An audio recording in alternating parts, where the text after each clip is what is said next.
Study किया, हर एक case को देखते हुए आज हम लोग उसी को आगे बढ़ा के चल रहे हैं, ठीक है, फैराडे के नियम की तरफ। ठीक है, जब आपका किसी विद्युत अपघटन सेल में किसी आप विद्युत अपघटन कराते हैं तो आपके इलेक्ट्रोडों पे आपके पदार्थ की मात्राएं क्या होती हैं, निक्षेपित होती हैं।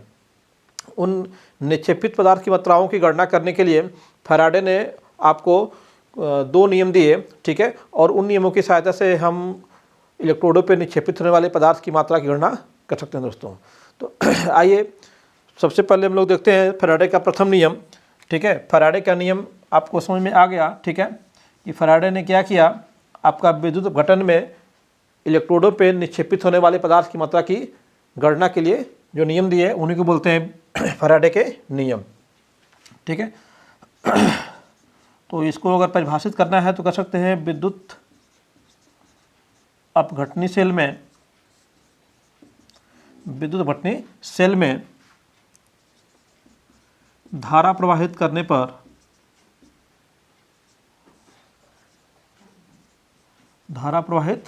पर ठीक है, इलेक्ट्रोडों पर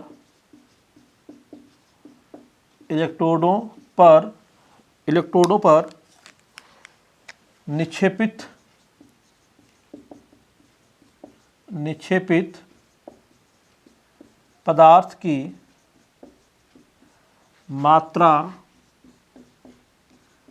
की गणना करने के लिए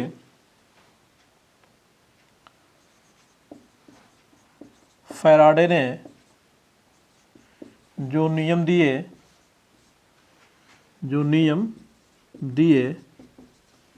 उन्हें विद्युत अपघटन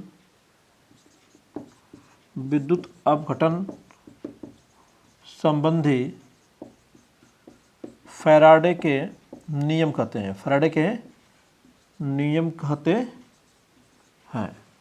ठीक है दोस्तों, ठीक है, आप जानते ही हैं जब किसी सेल में हम लोग धारा प्रवाहित करेंगे तो उसमें क्या है, ऑक्सीकरण ऑप्शन की प्रक्रिया होगी और जो आपका धातु होता है वो अपचित होकर के कैथोड पे क्या होता है, एकत्र हो जाता है। ठीक है, उसी को बोलते हैं निक्षेपित मात्रा। ठीक है, तो आपका फैराडे ने आपका 2 नियम दिए थे, तो इसमें आपका फैराडे का प्रथम नियम क्या है, फैराडे का प्रथम नियम, फैराडे ने बताया कि अगर किसी सेल में है ना, हम लोग का जो एनोड और कैथोड पे होने वाली जो धातु की या पदार्थ की जो मात्रा है, ठीक है, वह सेल में प्रवाहित आवेश की मात्रा के समानुपाती होती है। यानी कि जितना आवेश हम सेल में बहाएंगे, जितना धारा बहाएंगे, उतना ही पदार्थ क्या होगा, निक्षेपित होगा। ठीक है दोस्तों, तो किसी सेल में है ना, एनोड या कैथोड पर, चाहे दोनों पे देखेंगे तो एनोड एवं कैथोड पर निक्षेपित होने वाली पदार्थ की जो मात्रा है वह उस सेल में बहने वाली धारा पर या फिर बहने वाले आवेश के समानुपाती होता है। ठीक है, तो प्रथम नियम क्या हो जाएगा कि किसी सेल में एनोड एवं कैथोड पर निक्षेपित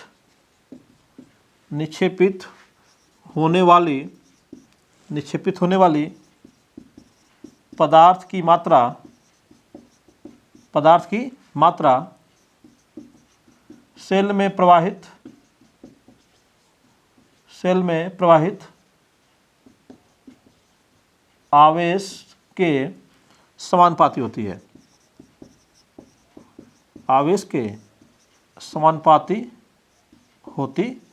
तो बहुत ही सिंपल डिफिनीशन है और डिफिनीशन के बेस पे आप बिल्कुल ही इसका फार्मूला भी बना सकते हैं। अगर हम Q आवेश प्रवाहित किया जाए, Q आवेश क्या है, प्रवाहित करें हम लोग, उसमें Q आवेश प्रवाहित करें, ठीक है, और उसमें निक्षेपित होने वाली जो मात्रा है वो क्या हो, W हो, तो हम कह सकते हैं सिंपल सीधे कि Q प्रोपोर्शनल टू W या फिर W प्रोपोर्शनल टू Q। और दोस्तों आप जानते हो Q इक्वल टू क्या होता है, I। ठीक है, अगर इसी आवेश प्रवाह को हम बोलें कि अगर I धारा जो है, I धारा टी समय के लिए क्या हो, टी समय के लिए प्रवाहित हो तो क्या हो जाएगा, ये फार्मूला आपका W प्रोपोर्शनल टू IT हो जाएगा। W प्रोपोर्शनल टू IT, जहाँ पे Q था उस Q को क्या बोल दिया गया, I इंटू टी। आई क्या है, करंट है, धारा है, ठीक है, इसका मान हमेशा हम लोग एम्पियर में लेते हैं, ठीक है। टी क्या है, समय है, उसका मान हमेशा क्या है, ठीक है, हम लोग सेकेंड में, यानी कि जो धारा है वो किस में होगी, आपकी एम्पियर में होगी, एम्पियर में। और टाइम किस में होगा हम लोग का, सेकेंड में टाइम इसका होगा, सेकेंड में इसका टाइम लिखेंगे। ये आपका धारा किस में, एम्पियर में लेंगे, और ये आपका समय किस में लेंगे, सेकेंड में समय लेंगे हम लोग, ठीक है ना, ये ध्यान दीजिएगा हम लोग, ठीक है। तो ये आपका हो गया क्या चीज़, W proportional to IT, W proportional to IT, इसी को हम बोल सकते हैं, ठीक है। अगर ये प्रोपोर्शनल हटाएं हम लोग तो W इक्वल टू एक कांस्टेंट रख दिया ZIT, जहाँ पे Z क्या है दोस्तों, ठीक है, Z क्या है, एक कांस्टेंट है, Z क्या है, Z क्या है, एक कांस्टेंट है, इसको बोलते हैं हम लोग क्या चीज़, विद्युत रासायनिक तुल्यांक, ठीक है, विद्युत रासायनिक तुल्यांक। तो कहेंगे कि जहाँ Z क्या है, Z एक नियतांक है, Z क्या है, एक नियतांक है, Z क्या है, एक नियतांक है, ठीक है। इसे क्या बोलते हैं हम लोग, इसे बोलते हैं विद्युत रासायनिक तुल्यांक, विद्युत रासायनिक तुल्यांक कहते हैं, विद्युत रासायनिक तुल्यांक कहते हैं, ठीक है दोस्तों। इसे क्या बोलते हैं हम लोग, विद्युत रासायनिक तुल्यांक, ठीक है। और Z की जो वैल्यू होती है, Z की वैल्यू, Z इक्वल टू होता है हम लोग का तुल्यांकी भार, है ना, पदार्थ का तुल्यांकी भार, किसका तुल्यांकी भार, पदार्थ का,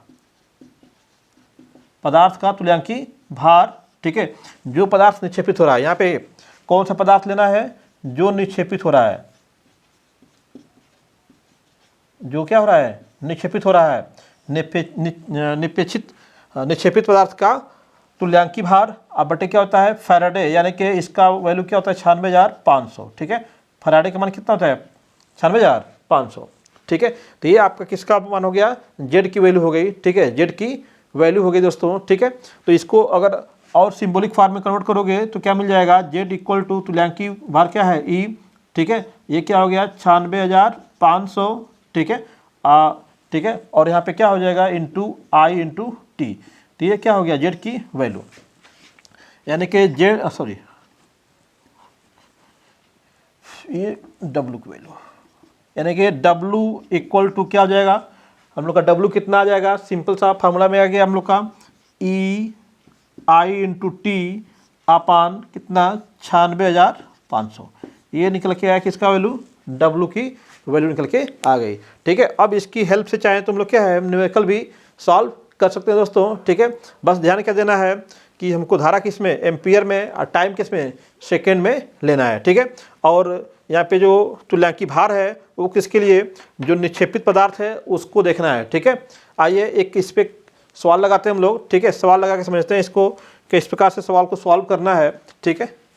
एक क्वेश्चन हम लोग इस पर सॉल्व करेंगे तो समझ में हम लोग को आ जाएगा बिल्कुल ईजिली कि क्या इसमें डाउट्स हैं, उन डाउट्स को दूर कर दें पहले आप लोग के, ठीक है दोस्तों। इसमें डाउट्स अगर की बात करें तो दो डाउट्स हैं इसके अंदर। एक तो तुल्यांकी भार निकालना डाउट्स है, ठीक है, तुल्यांकी भार को निकालना ही क्या है, किसमें, अपने आप में डाउट है, ठीक है। जो E है, कैपिटल E का मान निकालना, ठीक है, कुछ बच्चों के लिए डाउट बनाता है, ठीक है। और साथ ही साथ इसमें हमें किसका तुल्यांकी भार निकालना, ये चीज़, ठीक है। तो यहाँ पे दो चीज़ें हम लोग समझेंगे कि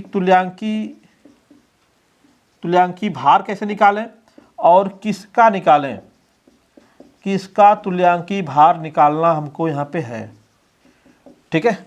तो एक क्वेश्चन जब लिखेंगे हम लोग तो बिल्कुल इजीली उसको समझ जाएंगे हम लोग, ठीक है। मान लीजिए कि कोई आपका इलेक्ट्रोलाइट है, ठीक है, कोई इलेक्ट्रोलाइट है, मान लीजिए यहाँ पे ले लीजिए कुछ भी, सपोज दैट NaCl लेते हैं, NaCl, ठीक है। ये क्या है, एक इलेक्ट्रोलाइट है, ठीक है। NaCl में जो है, NaCl का जो आपका सेल के अंदर भरा हुआ है और उसमें हम लोगों ने क्या किया, इसमें सपोज दैट 5 एम्पियर की करंट को जो है हम लोगों ने 5 मिनट तक क्या किया, प्रवाहित किया। ठीक है, तो आप कह सकते हो निक्षेपित सोडियम की मात्रा, निक्षेपित सोडियम की मात्रा क्या होगी। ठीक है, निक्षेपित सोडियम की मात्रा क्या होगी दोस्तों।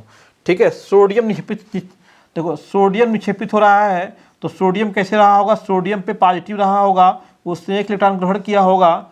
ठीक है, ये टूटेगा तो Na पॉजिटिव से नेगेटिव टूटेगा, तो Na पॉजिटिव हुई तो क्या होगा, सोडियम में कन्वर्ट होगा, Na में क्या होगा, कन्वर्ट होगा। तो ये उसका रिएक्शन हो गया, Na positive plus 1 electron equal to क्या हो गया, Na हो गया। ठीक है, तो यहाँ से क्या फ़ायदा हुआ हम लोग को। ठीक है, अब हमको तुल्यांकी भार निकालना होगा, तुल्यांकी भार निकालना होगा। तो तुल्यांकी भार इक्वल टू क्या होता है, परमाणु भार है ना, पदार्थ का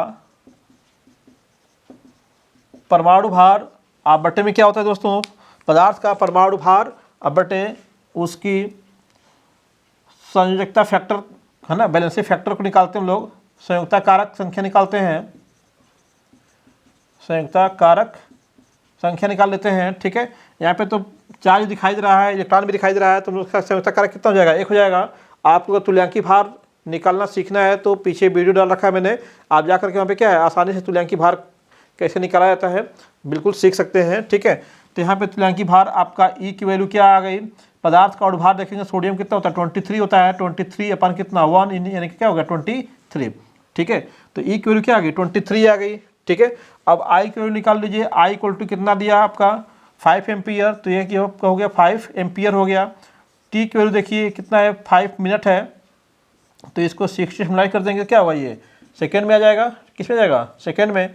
तो अब यहाँ से क्या है W की वैल्यू निकाल सकते हैं, W इक्वल टू E की वैल्यू पुट कीजिए पहले, E की वैल्यू क्या है 23 इंटू I की वैल्यू क्या है 5 है, इंटू आपका जो है T की वैल्यू क्या हो जाएगी यहाँ से 5 इंटू 60 और होल टू अपन क्या हो जाएगा 96 इंटू 500। अब इसको मल्टीप्लाई करके डिवाइड करके क्या है आप W की वैल्यू निकाल सकते हैं। ठीक है, तो मैं बस आपको सिखाना चाहता था कैसे निकालते हैं, तो आप आसानी से क्या है इसको निकाल सकते हैं। कोई भी न्यूमेरिकल देगा तो आप तुल्यांकी भार निकालना होगा, तो यहाँ पे संयुक्ता फैक्टर का मतलब जानते ही हो आप। संयुक्ता फैक्टर निकालने के लिए अगर कोई एसिड है, तो अगर हम लोग का कोई जो हमने अपघट लिया हुआ है, अगर एसिडिक है, एसिड है कोई, तो अम्ल की क्षारकता देखते हैं, क्षार है तो क्षार की अम्लता देखते हैं, है ना। जैसा आपको दिया रहेगा, अगर कोई आयन है तो सीधे आयन पे जो आवेश होता है वही देख लेते हैं हम लोग। ठीक है, तो आप जैसा आपका पदार्थ निक्षेपित हो रहा है उसके हिसाब से देखेंगे। ठीक है, यहाँ पे थोड़ा सा मैं और हिंट दे दें आपको, जैसे मान लीजिए कहीं पे आपका ऐसे CaCl2 दे दिया आपको, CaCl2 है और कह दे कि CaCl2 में कोई धारा प्रवाहित की गई, मान लीजिए कि I एम्पियर उसमें प्रवाहित हुई, T सेकेंड के लिए हुआ, तो यहाँ पे तो धारा ठीक है, समय भी ठीक है, वहाँ पे आप आसानी से रख लोगे, I की वैल्यू T की वैल्यू तो पुट कर लोगे। बात कहाँ आएगी, तुल्यांकी भार की बात आएगी। दोस्तों इसमें से आपके कौन सा पदार्थ निक्षेपित हो रहा है, हमें इस पूरे का तुल्यांकी भार नहीं निकालना है। ठीक है, इस पूरे का हम लोग को तुल्यांकी भार नहीं निकालना है। ठीक है, तुल्यांकी भार जैसे यहाँ पे आपका पदार्थ क्या था NaCl था हम लोग का पहले, तो NaCl का नहीं निकालना है, जो इसमें से सोडियम निकल रहा है दोस्तों, तो सोडियम का तुल्यांकी भार निकालना है। क्या निकालना है, सोडियम का तुल्यांकी भार। अब इसमें क्या है, अगर कैल्शियम निकल रहा है तो कैल्शियम का तुल्यांकी भार, इसमें क्या निकालेंगे, कैल्शियम का तुल्यांकी भार, किसका, कैल्शियम का तुल्यांकी भार निकालेंगे। ठीक है, आपका MgCl2 है, MgCl2 है, ये ब्रेक होगा तो Mg निकल रहा है इसमें से। ठीक है, तो आपका किसका Mg का तुल्यांकी भार निकालेंगे, MgCl2 का नहीं निकालेंगे। इसमें बस ये केयर करना है आपको। ठीक है, तो ये आपका फैराडे का प्रथम नियम था। आइए फैराडे का द्वितीय नियम देखते हैं हम लोग। फैराडे का द्वितीय नियम क्या बोलता है, तो फैराडे का द्वितीय नियम जो है, अगर आपके 2 या 2 से अधिक सेल हैं दोस्तों, ठीक है, अगर उनको हम लोग श्रेणी क्रम में जोड़ दें, 2 या 2 से अधिक सेल हैं उनको क्या किया जाए, श्रेणी क्रम में जोड़ दिया जाए, तो उनमें जो आपने आवेश प्रवाहित किया है, धारा प्रवाहित किया है, ठीक है, वह धारा क्या होगी, समान होगी। क्योंकि जब श्रेणी क्रम में रहेंगे तो धारा क्या मिलेगी हम लोग को, बराबर मिलेगी। ठीक है, धारा क्या मिलेगी, बराबर मिलेगी। तो उसमें जो निक्षेपित पदार्थों की मात्राओं का अनुपात होता है, ठीक है, उनके तुल्यांकी भारों के, है ना, तुल्यांकी भारों के या फिर रासायनिक तुल्यांक के, तुल्यांकी भारों या रासायनिक विद्युत रासायनिक तुल्यांकों के अनुपात के बराबर होता है, ठीक है। तो ये सिंपल डिफिनेशन पर देखिए, इसका डिफिनेशन देखिए, उसी से बन जाएगा हम लोग का, इसका फॉर्मूला भी बन जाएगा। यदि दो या दो से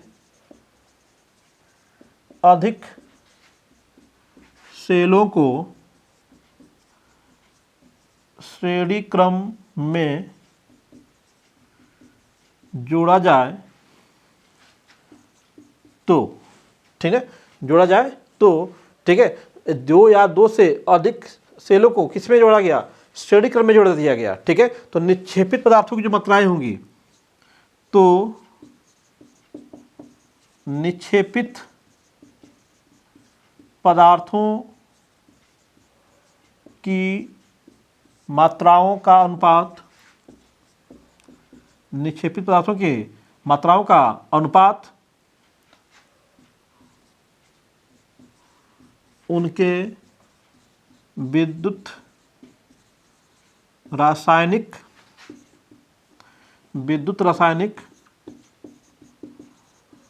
तुल्यांकों के अनुपात, है ना, विद्युत रासायनिक तुल्यांकों के अनुपात, ठीक है दोस्तों, या फिर आपका जो है, या उनके तुल्यांकी भारों के अनुपात के बराबर होती है, ठीक है। तो बहुत ही इजी ये भी है दोस्तों, इसमें भी आपको बहुत टेंशन नहीं लेना हम लोग को, ठीक है, आसानी से इसमें भी निकाल लेंगे हम लोग, ठीक है, क्योंकि जो डिफिनेशन है वो डिफिनेशन सब कुछ बयां कर रहे हैं इसमें। यहाँ पे देखिए दो सेल मान लीजिए हैं आपके, ठीक है, यहाँ पे एक सेल ये हो गया, ठीक है, विद्युत भट्टी सेल हो गया, और एक सेल यहाँ पे और हमने बना लिया, यहाँ पे विद्युत भट्टी सेल ये भी है, ठीक है। अब इन सेलों को क्या किया गया, श्रेणी क्रम में जोड़ दिया गया है, ठीक है, श्रेणी क्रम में जोड़ दिया गया, ठीक है, ये लीजिए जोड़ दिए इनको श्रेणी क्रम में हम लोगों ने, किस क्रम में, श्रेणी क्रम में जोड़ दिया गया इनको, ठीक है।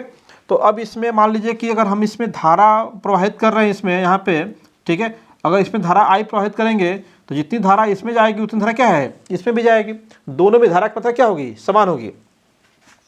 कंडीशन क्या मिल गई, दोनों में धारा समान बहेगी, पहली चीज हो गया, ठीक है। अगर समय भी समान हो, समान समय में देखा जाए तो, अगर समान समय में देखा जाए तो, अगर हम पहले सेल की बात करें अगर, तो W1 प्रोपोर्शनल टू, या फिर सीधे डायरेक्ट लिखें तो W1 इक्वल टू क्या होगा, ठीक है, W1 equal to Z1 IT होगा कि नहीं होगा, W1 equal to Z1 IT होगा, और आपका W2 इक्वल टू क्या होगा, Z2 IT होगा। उनके केवल Z1 और Z2 में ही फ़र्क होगा, क्योंकि सेल क्या है, अलग है, तो उनके Z1 Z2 में क्या है, फ़र्क हो सकता है। तो अगर इनकी मात्राओं का अनुपात निकालेंगे तो W1 अपन क्या होगा, W2, तो यहाँ पे क्या होगा, Z1 IT अपन क्या हो जाएगा, Z2 IT हो जाएगा, IT क्या होगा, कैंसिल, तो मिल जाएगा क्या हम लोग को, Z1 अपान Z2, और Z का वैल्यू क्या था हम लोग का, Z इक्वल टू क्या था, Z इक्वल टू क्या आपने वैल्यू दिया था पीछे अभी, ठीक है, Z की वैल्यू क्या थी, E अपान 96,500, है ना। Z इक्वल टू क्या था, याद है ना, Z इक्वल टू आपने रखा था तुल्यांकी भार अपान 96,500, ठीक है। तो ये आपका Z की वैल्यू थी। तो अगर हम लोग Z1 की बात करें तो Z1 इक्वल टू क्या होगा, E1 हो जाएगा यहाँ पे। Z2 की बात करेंगे, Z2 इक्वल टू क्या होगा, E2 अपान 96,500। तो यहाँ से क्या मिल जाएगा, W1 upon W2 equal to एक रिलेशन मिल गया हम लोग को, Z1 अपान Z2। और जब यहाँ पे Z1 Z2 का मान रख देंगे यहाँ से हम लोग, ठीक है, तो क्या मिल जाएगा, W1 upon W2 equal to, मान रखिए, तो यहाँ पे हो जाएगा E1 अपान 96,500 अपान E2 अपान 96,500, ठीक है। तो ये चीज़ क्या होगी, कट जाएगी, तो W1 अपान क्या मिला, W2 equal to E1 upon E2, E1 upon E2, ठीक है। ये वैल्यू निकल के आ रही है हम लोग की, ठीक है। तो ये सिंपल सा रिलेशन आपका है फैराडे का द्वितीय नियम का, ठीक है दोस्तों। अभी इस पे कुछ न्यूमेरिकल्स बताएंगे आपको, ठीक है। आइए देखते हैं कुछ न्यूमेरिकल्स इस पे।